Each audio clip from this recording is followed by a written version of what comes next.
దిన ఉపవాస కొడుకు వచ్చిన మీకు అందరికీ ప్రభు పేరిట వందనాలు. అందరికీ వందనాలు. చదువుబడిన లేఖన భాగాన్ని ఆధారం చేసుకుని రాత్రి కొద్ది సమయం మన వాక్యాన్ని ధ్యానం చేద్దాం. బిడ్డలారా, జ్ఞాపకం చేస్తాను వాక్యాన్ని. యెహోవా యందైన భయము డాష్ చెప్పండి. ఏంటది? యెహోవా యందైన భయము పవిత్రమైనది. చాలా మంచిది. వాక్యం ఎక్కడ దొరుకుద్ది మీకు? ఇది అమ్మా, ఈ మాట మీకు ఎక్కడ దొరుకుద్ది? 19వ కీర్తన 9వ చరణంలో ఈ మాట ఉంటుంది. యెహోవా యందైన భయము చెప్పండి చెప్పండి ఎలాంటిదంట? పవిత్రమైనది. యెహోవా యందైన భయము పవిత్రమైనది. దేవుని యందు ఆయన పిల్లలు ఎలాగుండాలంట? భయము. ఏ భయము? పవిత్రమైన భయం. పవిత్రతలో కూడా ఏముంటుంది? భయం. ఆయన పిల్లలు దేవుని యందు భయము కలిగి ఉండాలి. ఎటువంటి భయము అంటే పవిత్రమైన భయం. అంటే భయములో కూడా ఏముంటుంది చెప్పండి? పవిత్రత ఉంటుంది. భయములో కూడా పరిశుద్ధత ఉంటుంది. దేవుని పిల్లలు ఎలా ఉండాలి? కీర్తనకారుడు అంటాడు, యెహోవా యందైన భయము పవిత్రమైనది, అది నిత్యము చెప్పండి, నిత్యము నిలవాలి. స్తోత్రం చెప్పండి. ఆ భయము దేవుని పిల్లల్లో అప్పుడప్పుడు కాదు, చెప్పండి, ఎప్పుడు? నిత్యము నిలవాలి. హృదయములో దేవుని భయము నిత్యము నిలిచి ఉండాలి. ఎవరి హృదయములో అయితే దేవుని భయము నిలిచి ఉంటుందో వాళ్ళు పరిశుద్ధతను కాపాడుకుంటారు. దేవుని స్తోత్రం. వాళ్ళు పవిత్రతను కాపాడుకుంటారు. దేవునికి మహిమ కలుగును గాక.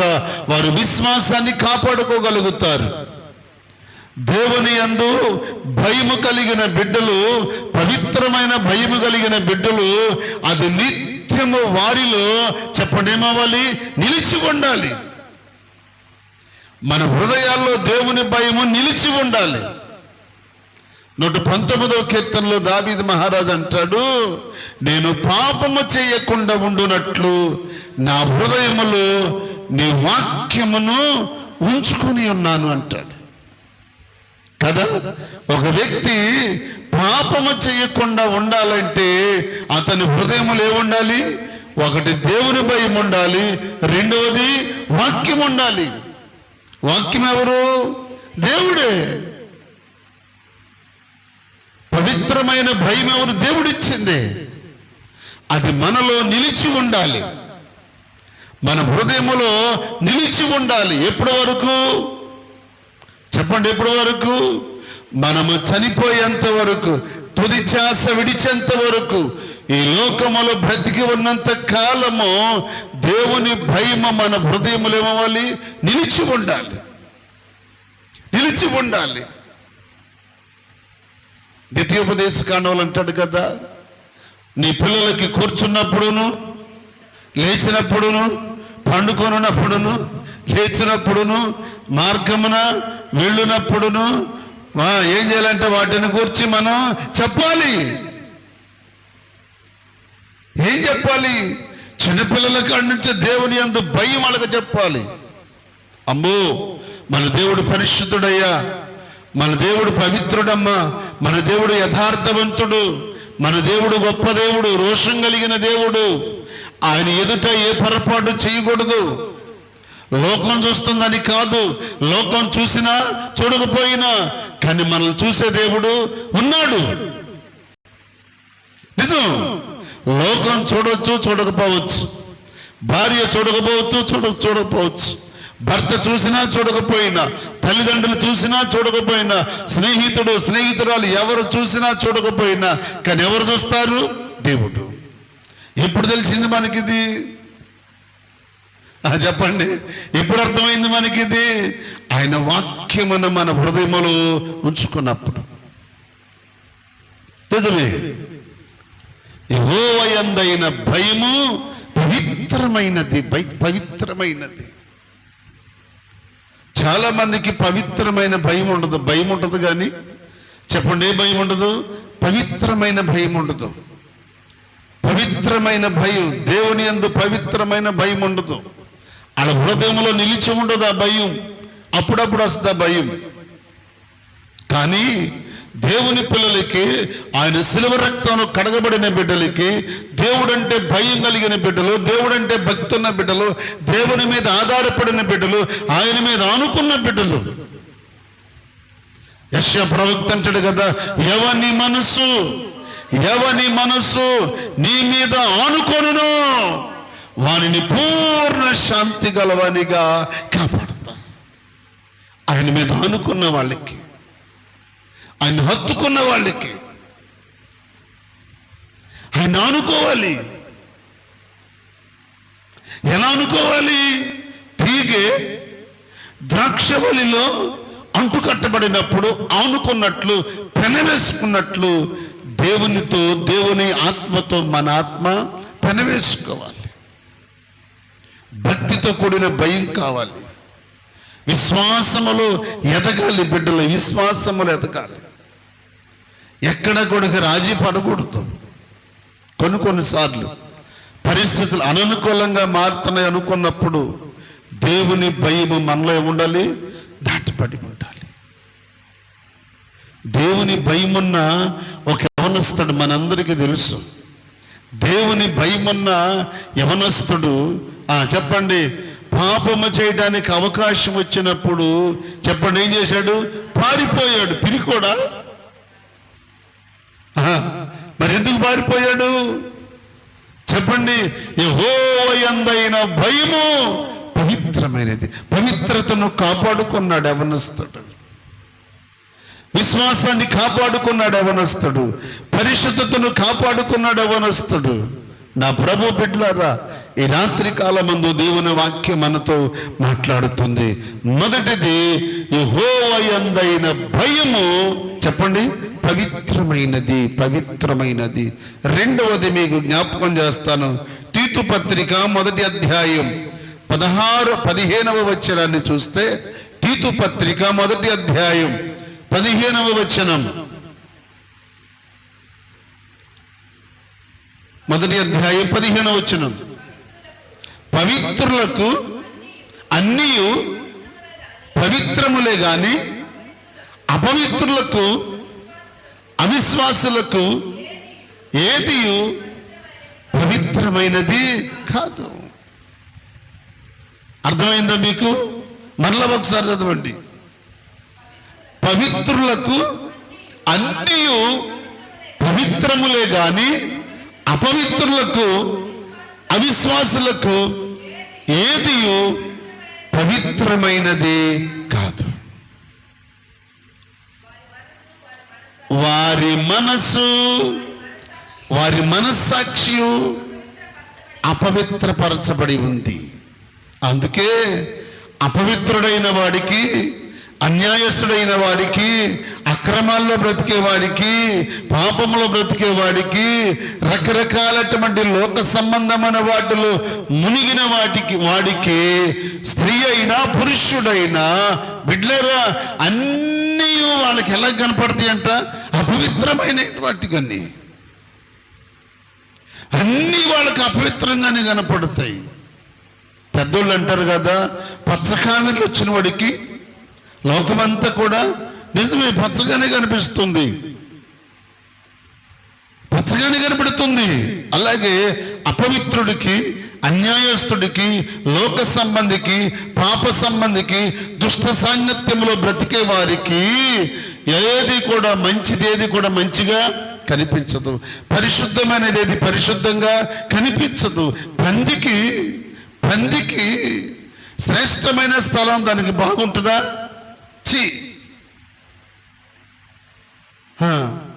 టైల్స్ మీద దాన్ని కూర్చోబెడితే అది అక్కడ కూర్చోడానికి ఇబ్బంది పడుద్ది. శుభ్రమైన స్థలంలో కూర్చోబెడితే అది ఉన్నంత సేపు కూడా ఇబ్బంది పడుతూనే ఉంటుంది. కారణం ఏంటి? అదేం చేయాలి? దొరలాలి, అటు ఇటు దొరలాలి. ఎందులో? బురదలో, కంపులో. దాని జీవితమే అటువంటిది. పవిత్రత అంటే అది ఇష్టపడదు, పరిశుద్ధత అంటే అది ఇష్టపడదు. దాని జన్మే అటువంటిది బిడ్డలారా. కానీ ఇక్కడ వాక్యం చెప్తున్న మాట ఏంటో తెలుసా? అపవిత్రమైన వారికి అన్నీ అపవిత్రంగానే ఉంటుంది. వారి మనస్సాక్షి వారి మనస్సును ఏం చేస్తంట? మనస్సాక్షి. బిడ్డలారా, ఈ మనస్సాక్షి కల్మషమైపోయినప్పుడు అన్నిటినీ చెప్పండి అపవిత్రపరుస్తుందంట. ఈ మనస్సాక్షి కల్మషము కాకుండా ఉన్నంత కాలము అన్ని పవిత్రంగానే ఉంటాయి. ఈ మనస్సాక్షి ఎప్పుడైతే కల్మషమైపోయిందో అప్పుడు అన్నీ కూడా అపవిత్రంగానే ఉంటాయి. అందుకే ఈ మనస్సు పాడవకుండా ఉండాలి. భక్తుడు రాస్తూ అంటాడు, నీ కన్ను చెడ్డదైతే నీ దేహమంతయు చెడిపోతుంది. అంటే దేహమంతా చెడిపోతుంది. ఈ దేహం ఎవరిది చెప్పండి? దేహం ఎవరిది? దేవుని ఆలయం. ఈ దేవుని ఆలయాన్ని ఎవరు పాడు చేస్తున్నారు? ఇప్పుడు నా ఆలయాన్ని నా చూపుతో నేనే పాడు చేసుకోవాలి. మీ ఆలయాన్ని మీ చూపుతో మీరే పాడు చేసుకోవాలి. ఎవరి ఆలయానికి అపవిత్రత రావాలంటే, ఎవరి ఆలయము పాడైపోవాలంటే, ఎవరి ఆలయము బూజు పట్టాలంటే, ఎవరి ఆలయము పాడైపోయి నశించిపోవాలంటే వారే కారణం. వారే కారణం. వారే కారణమండి. ధర్మశాస్త్రాన్ని ఎరిగిన వాడు, ధర్మశాస్త్రం బాగా పఠించిన వాడు, పరిశుద్ధతను గురించి చెప్పిన వాడు, విశ్వాసాన్ని గురించి చెప్పిన వాడు, బిడ్డలారా, వర్షిప్ లీడరు దావీదు కదా. Worship leader. అంత ఆరాధన చేయగలిగిన వాడు, అంత స్తుతించగలిగిన వాడు, ఇన్ని చేయగలిగిన వాడు తన మనస్సాక్షిని ఒక్కసారి చెప్పండి చేసుకున్నాడు, కల్మషమైపోయింది. అంతే. పండితులు అంటారు, దావీదు బత్షెబాతో పాపములో పడే సమయానికి దావీదు మహారాజు వయసు ఎంతంట? 70 సంవత్సరాలంట. 70 సంవత్సరాల వయసులో దావీదు మహారాజుకు చెడిందేది ఫస్ట్? కన్ను. చెప్పండి, ఏం చెడింది? కన్ను చెడింది. యుద్ధానికి వెళ్ళవలసిన రాజు, సైన్యానికి ముందు నడవలసిన రాజు, సాయంకాలపు వేళ మిద్దె మీద సంచరిస్తున్న వేళ ఆయన సంచరిస్తున్నాడు, మిద్దె మీద తిరుగుతా ఉన్నాడు.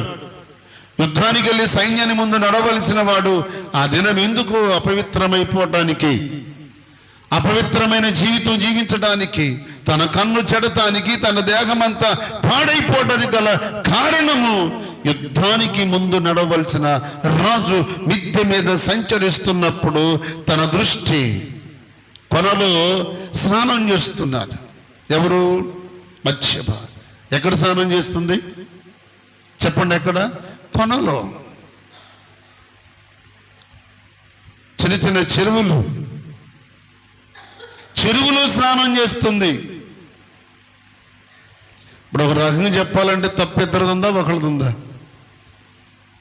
చెప్పండి, తప్పు ఇద్దరిదా ఒకళ్ళదా? ఇప్పుడు స్త్రీలు మదుగులో స్నానం చేస్తారా, పబ్లిక్గా చేస్తారా? తప్పు కదా, అది తప్పు కదండి. ఇప్పుడు నదిలో స్నానం చేయటం ఏంటి? పబ్లిక్గా. నదిలో పబ్లిక్గా స్నానం చేస్తుంది. ఈయన మిద్ది మీద ఉన్నాడు.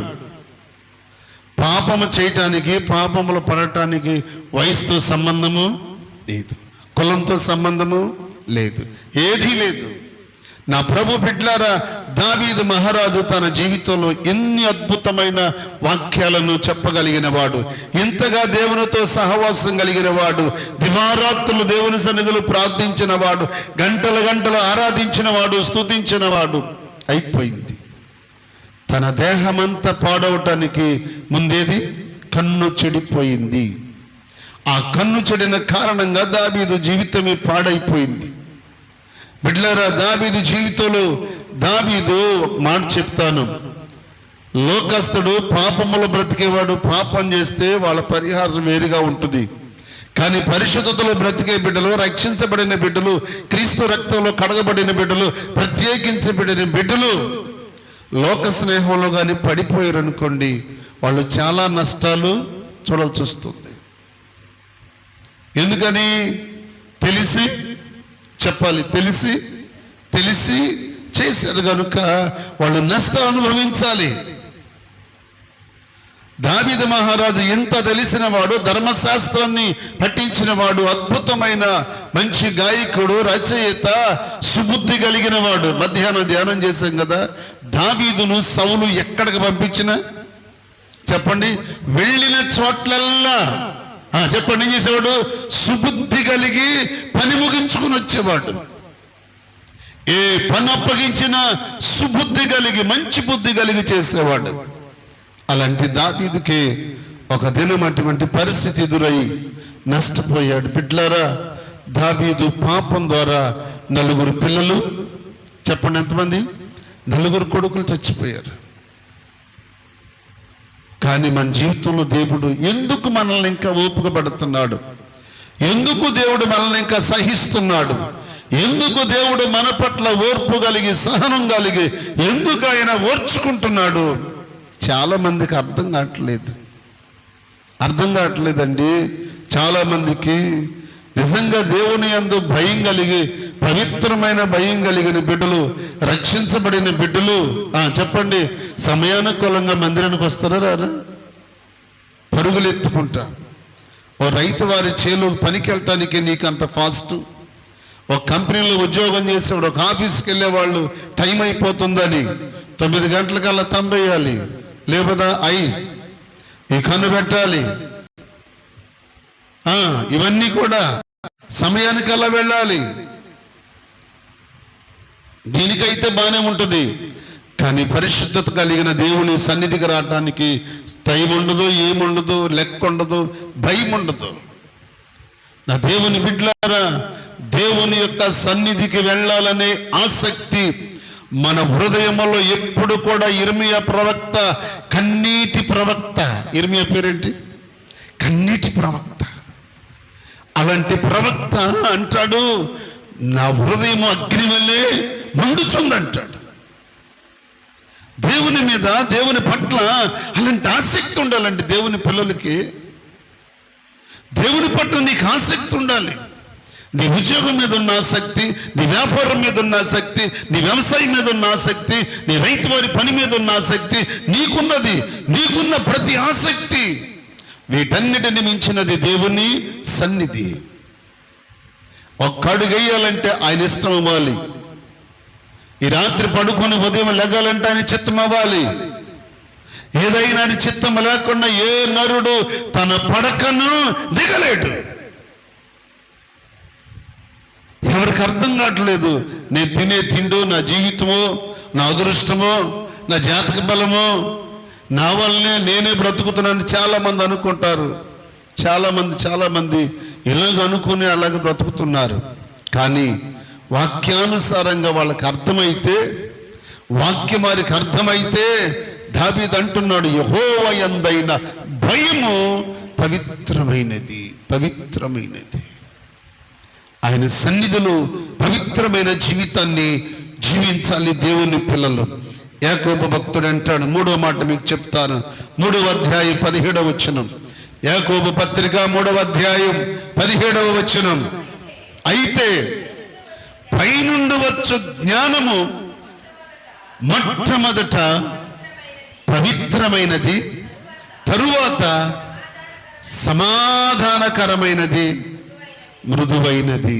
ఈ 3 మాటలు గుర్తుపెట్టుకోండి. పైనుండి వచ్చే జ్ఞానము మొట్టమొదటి ఎటువంటిదంట? పవిత్రమైనది. 2వది సమాధానమైనది. 3వది మృదువైనది. 4వది ఏముంది? సులభముగా లోబడేది. ఏ జ్ఞానము? ఎక్కడి నుంచి వచ్చేది? పైనుంచి అంటే చెప్పండి, ఎక్కడి నుంచి? దేవుని యొద్ద నుండి వచ్చే జ్ఞానం, దేవుడిచ్చే జ్ఞానం. బిడ్డలారా, దేవుడు మనకిచ్చే జ్ఞానం, పైనుండి దిగి వచ్చే జ్ఞానం పవిత్రమైనది. పరిశుద్ధమైనది, మృదువైనది, సులువుగా చెప్పండి లోబడేది. అంత అద్భుతమైనది, సులువుగా లోబడేది, ఈజీగా లోబడేది. కానీ మనమైతే లోబడాలంటే అసలు మనకి ఇష్టమే ఉండదు. బిడ్డలారా, లోబడే స్వభావం లేకపోతే, దేవునికి ఇష్టమైన జీవించే స్వభావం లేకపోతే, ఆయన సన్నిధిలో భయభక్తులు కలిగిన జీవించకపోతే, ఆయన ఇష్టాన్ని మనం నెరవేర్చకపోతే మనం ఏం చేయగలం? మన వల్ల ఏమవుతుంది చెప్పండి? మన వల్ల ఏమీ కాదు. దేవుడు ఆశీర్వదించి రోగము నుండి బయటకు తీసుకొచ్చి, మరణము నుంచి బయటకు తీసుకొచ్చి, ఆయుష్కాలం పొడిగించి 15 సంవత్సరాల ఆయుష్కాలం ఇచ్చి, అష్టైశ్వర్యాలు ఇచ్చి, ధనగారాల నిండా వెండి బంగారాలు ఆయుధాలతో నింపి చక్కగా పరిపాలన చెయ్యి అంటే ఈ రాజుగారు ఏం చేశాడు తెలుసా? చెప్పండి, ఏం చేశాడు? శత్రువులు మారువేషం వేసుకుని ఈ రాజు దగ్గరకు వస్తే, ఈ రాజుగారు చేసిన పనేంటో తెలుసయ్యా? దేవుడు నన్ను రోగం నుంచి బ్రతికించాడని కృతజ్ఞతగా మీరు వచ్చినట్టున్నారు. ఏదో మీరు తెచ్చిన యాపిల్కాయలో, దానిమ్మకాయలో, ఆ జాంకాయలో, బొప్పాయికాయలో మొత్తం మీద ఫ్రూట్స్ తెచ్చారు కదా, స్వీట్లు తెచ్చారు కదా, అక్కడ పెట్టండి అని వాళ్ళకి తగినదేదో, రాజు దగ్గర సమస్తం ఉన్నాయి కాబట్టి తగినదేదో ఇచ్చి పంపిస్తే వాళ్ళు వెళ్ళిపోయేవాళ్ళే. కానీ ఈయన చేసిన పని ఏంటో తెలుసా? ఇదిగో నన్ను బాగు చేయటమే కాదు, నన్ను స్వస్థపరచడమే కాదు, నన్ను బహుగా నా దేవుడు చెప్పాలి ఆశీర్వదించాడు. రండి చూద్దురు కానీ,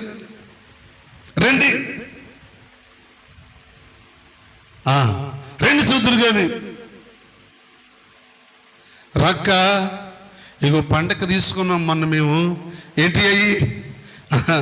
కంచిపండు చీరలో ఏవో చీరలో తీసుకుని మొత్తం మీద బీరువాలో పెట్టి వచ్చి నక్కకి తీసుకెళ్ళి బీరువా తెరిచి ఇందులో మొత్తం అన్ని తీసి చూపిస్తారు. ఏంటది? చూపిస్తే చూసిన వాళ్ళ మనసు ఒక రకంగా ఉంటుందా? చూపించిన చీరలో ఇదెంత అని అడుగుతారు. అడిగి అమ్మో ఎంత విలువైన చీరలు ఉన్నాయా? వాళ్ళ మనసులో చెప్పండి, వాళ్ళ మనసులో ప్రేమకు బదులు ఏముంటుంది తెలుసా? అసూయ.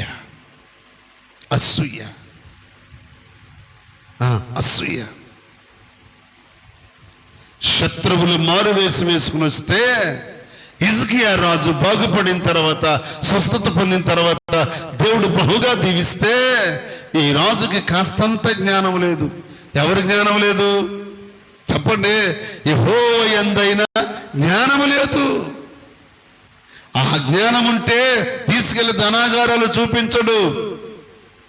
ఆ జ్ఞానమే ఉంటే పైనుండి దిగి వచ్చిన జ్ఞానమే హిజ్కియా రాజులో ఉంటే ముసుగేసుకొచ్చిన వాళ్ళు ఎవరో అర్థమయ్యేది.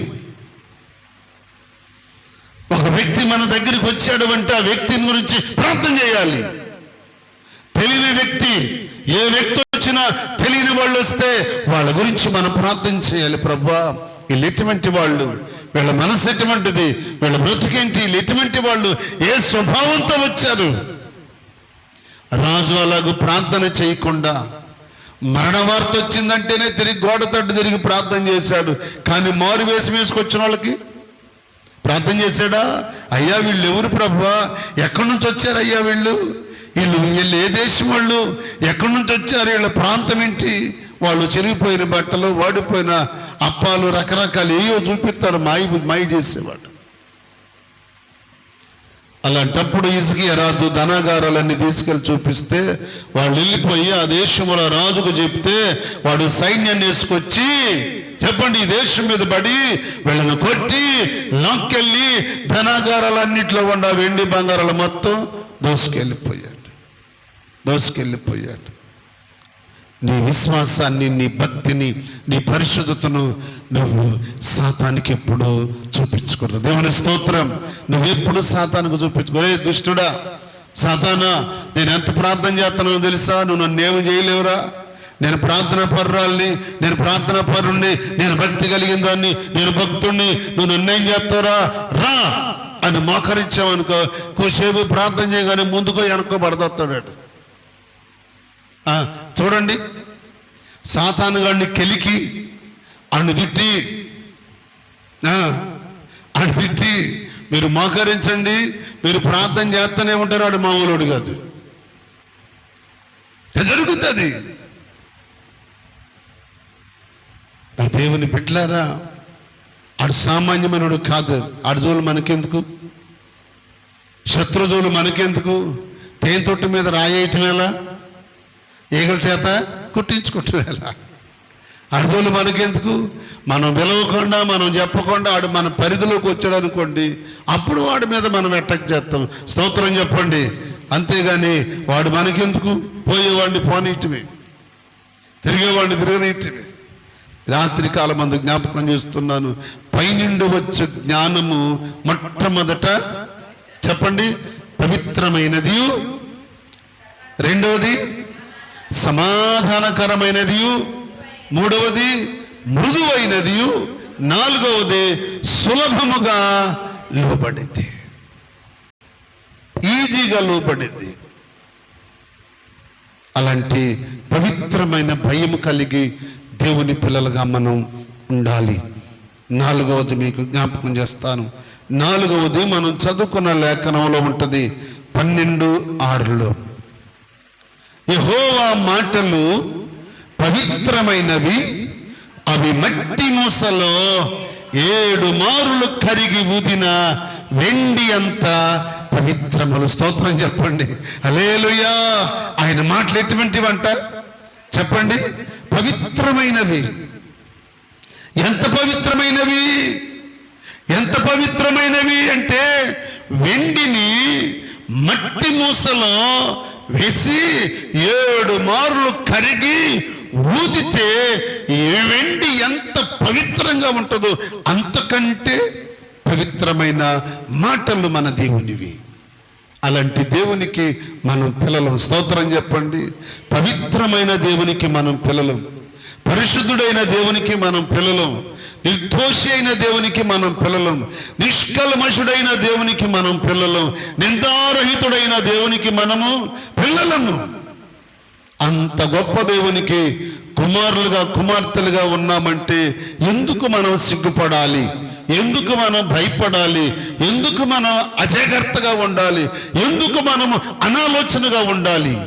దేవుని మందిరానికి వెళ్ళటానికి దేవుని బిడ్డలు పరుగులెత్తాలి, పరుగులెత్తాలి, పరుగులెత్తాలి, పరుగులెత్తాలండి. దేవుని మందిరానికి వెళ్ళటానికి దేవుని బిడ్డలు పరుగులెత్తాలి. పాటలు పాడుతూనే ఉన్నారు, నేను ఎప్పుడు వెళ్ళి పాట పాడాలి, నేను ఎప్పుడు వెళ్ళి స్తుతులు చెప్తున్నారు, నేను ఎప్పుడు వెళ్ళి స్తుతించాలి, నేను ఎప్పుడు వెళ్ళి ఆరాధించాలి, నేను ఎప్పుడు ఆరాధనలో పాల్గొనాలి, నేను ఎప్పుడు దేవుని స్తుతించాలి, అయ్యో నేను ఆలస్యం అయిపోతుందని పరుగులెత్తాలి. దావీదు అంటాడు, నా ప్రాణమా యెహోవాను సన్నిధించు, నా అంతరంగముల సమస్తమా ఆయన పరిశుద్ధ నామమును సన్నతించు. నా ప్రాణమా యెహోవాను సన్నతించుము, ఆయన చేసిన ఉపకారములలో నువ్వు దేనిని మర్చిపోవద్దు, మర్చిపోవద్దు. స్తుతించాలి, ప్రార్థించాలి, భయము కలిగి ఉండాలి, భయము కలిగి ఉండాలి. మన వాక్యం చెప్తూ కయ్యూను గురించి మీకు చెప్తూ, కయ్యూను కొడుకు పేరేంటి? హనోకు. కానీ దేవునితో నడిచిన హనోకు ఉన్నాడా లేదా? కయ్యూను కొడుకు నడవలేదు. నేను అన్నాను దేవునితో నడిచిన హనోకు అన్నాను. అర్థమైందా? కయ్యూను కుమారుడైన హనోకు ఉన్నాడు, ఎదేరు కుమారుడైన హనోకు ఉన్నాడు.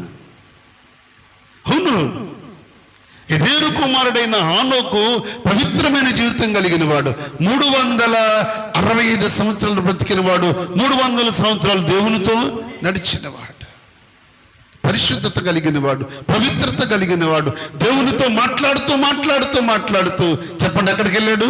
పరలోకానికి వెళ్ళిపోయిన హనోకు. ఇట్లారా కొన్ని ఉంటాయి, పేర్లు బాగానే ఉంటాయి.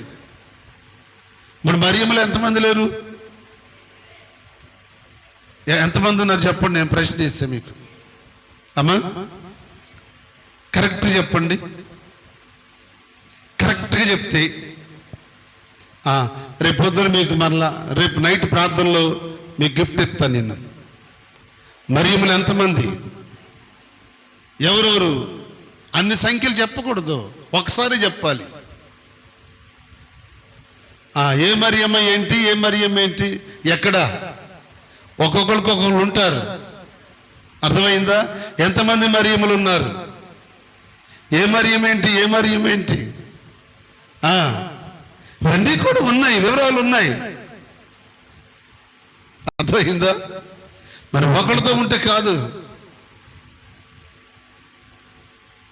దేవుని వాక్యం చెప్తా ఉంది. కాలేబులు ఇద్దరు ఉన్నారు, తెలుసా మీకు? కాలేబులు కూడా ఇద్దరు ఉన్నారు, హానోకులు ఇద్దరు ఉన్నారు,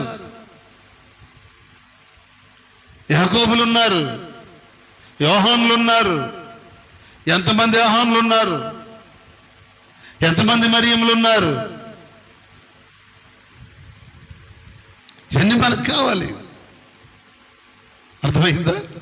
కొంచెం మీరు ఆలోచన చేసుకోండి. ఆ దేవుని బిడ్డలారా, దేవుని సన్నిధిలో ఉంటున్నామంటే కాదు, ప్రతిదానికి ఎంతో కొంత చెప్పగలిగిన వాళ్ళమై ఉండాలి. దేవుని సన్నిధిలో చెప్పగలిగిన వారమై ఉండాలి. బైబిల్ మీద మనకు కాస్త పట్టుండాలి. అర్థమైందా? కనుక ఈ రాత్రికాల సమయంలో ఐదో మాట మీకు చెప్తాను. పరిశుద్ధ గ్రంథంలోంచి ఐదో మాట మీకు చెప్తాను. రోమాపత్రిక 16 ముగింపులో ఇంకా ఉన్నాయి. రోమాపత్రిక 16వ అధ్యాయం 16వ వచనం. పవిత్రమైన ముద్దు పెట్టుకొని ఒకరినొకడు వందనములు చేయుడి, చెప్పుకోండి. ఏమంట? క్రీస్తు సంఘములన్నీ మీకు వందనములు చెప్పుచున్నవి. పవిత్రమైన ముద్దు పెట్టుకోవాలంట. అర్థమైందా? ఓర్ప నయోమికి ఏ ముద్దు పెట్టింది? అర్థమైందా మీకు? ఓర్ప నయోమికి ఏ ముద్దు పెట్టింది? అమ్మా వీడుకోలు ముద్దు. నిజమే, బాయి చెప్పేసింది. అత్తగారు ఇల్లు వస్తారని చెప్పడానికి ఆ ముద్దు పెట్టి వెళ్ళిపోయింది. ఇస్కరియోతు యూదా యేసయ్యకి ఏ ముద్దు పెట్టాడు? వెనకున్న వాళ్ళు చెప్పండి. కాదు,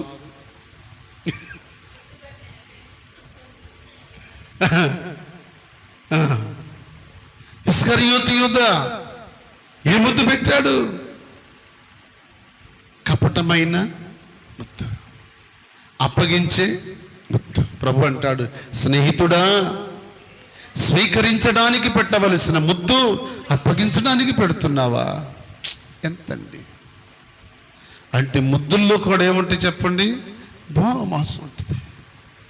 కనుక ఈ రాత్రి మన జీవితంలో చెప్పండి, మొదటిది యెహోవా యందైన భయము పవిత్రమైనది. రెండవది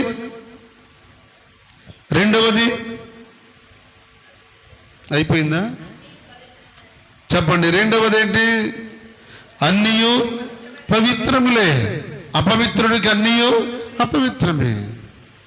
గుడ్డోడికి దారి తెలియదు, గోతులో పడుతుంది తప్ప. మూడవది పైనుండి వచ్చు జ్ఞానము పవిత్రమైనది. నాలుగవది యెహోవా మాటలు పవిత్రమైనవి. ఐదవది పవిత్రమైన ముద్దు పెట్టుకుంటే. ఇలాగ సంఘం ఒకరికొకరు దేవునితో. ఆదిమ సంఘానికి కొన్ని అలవాటు ఏంటంటే, ఇప్పుడు మీరు ఎదురయ్యారు అనుకోండి ఉదయాన్న, అక్క ఏం చెప్పాలి? ప్రైజ్లాడు అక్క, ప్రైజ్లాడు అక్క, వందనాలు అక్క అని చెప్పుకోవాలి. ఇప్పుడు నేను కనపడినప్పుడు వందనాలు అయ్యా అని ఎట్లా చెప్తున్నారో, సంఘము కూడా ఒకరికొకరు ఏం చేయాలి? వందనాలు చెప్పరేంటి? ఇప్పుడు ఆ కోళ్ళ ఉంది, పొద్దున్న లేచి అలా ఆయనకు వందనాలు చెప్పుద్దా? మా అమ్మగారు ఇది వరకు చెప్పేవాళ్ళు వందనాలు, ఇప్పుడు చెప్పట్లే.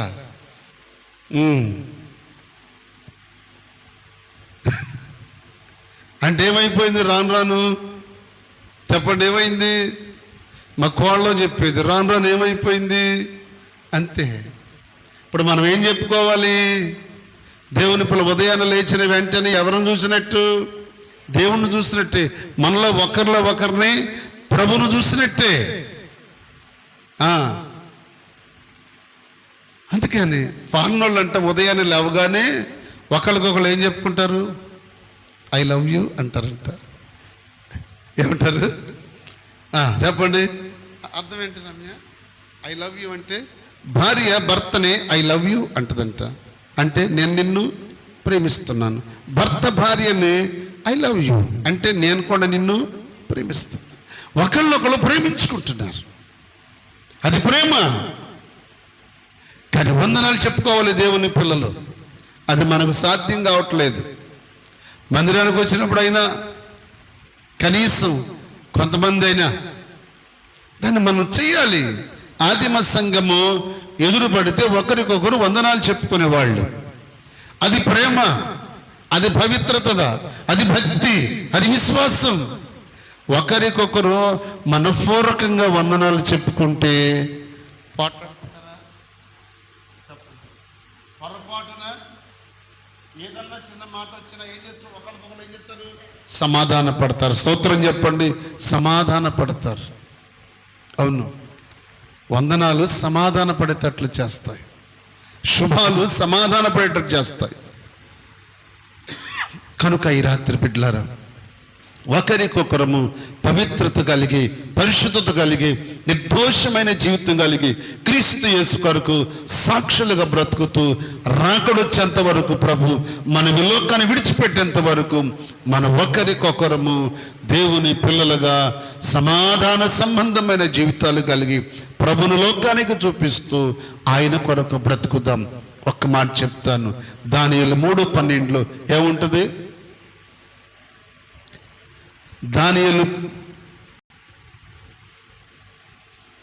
12:3 దానియేలు 12:3 బుద్ధిమంతులైతే చాలేక ఎవరైతే అమ్మ ఇటు చూడండి, ఇటు చూడండి, ఇటు చూడండి, అయిపోయింది. ఎవరైతే బుద్ధిమంతులైతే, నువ్వు బుద్ధిమంతురాలు అయితే, నువ్వు బుద్ధిమంతుడు అయితే ఆకాశ మండలములోని జ్యోతులను పోలి వారై ప్రకాశించెదరు. ఎవరు అనేకులను ప్రభు వైపు త్రిప్పుదురు, వారు ఆకాశ నక్షత్రముల వలె నిరంతరము ప్రకాశిస్తారు. నువ్వు బుద్ధిమంతుడు అయితే, నువ్వు బుద్ధిమంతురాలు అయితే నీ ఇంటి వారిని ప్రభు వైపు తిప్పాలి, నీ కుటుంబాన్ని ప్రభు వైపు తిప్పాలి. అంటే ఎన్ని సంవత్సరాలు మందిరానికి వచ్చి ప్రార్థన చేస్తున్నావు? చెప్పండి, ఏమి లేదు చెప్పండి. నేను అనలా. నిజంగా బుద్ధిమంతుడు అయితే, నిజంగా బుద్ధిమంతురాలు అయితే నీ కుటుంబాన్ని ప్రభు వైపు తిప్పాలి. వారే ఆకాశ నక్షత్రముల వలె దేవుని రాజ్యములో నిరంతరము ప్రకాశిస్తారు. పరిశుద్ధాత్మ దేవుడు ఈ మాటలు మన కొరకు దీవించునుగాక. ఆమేన్. ప్రార్థన చేసుకుందాం. ప్రార్థన చేసుకుందాం.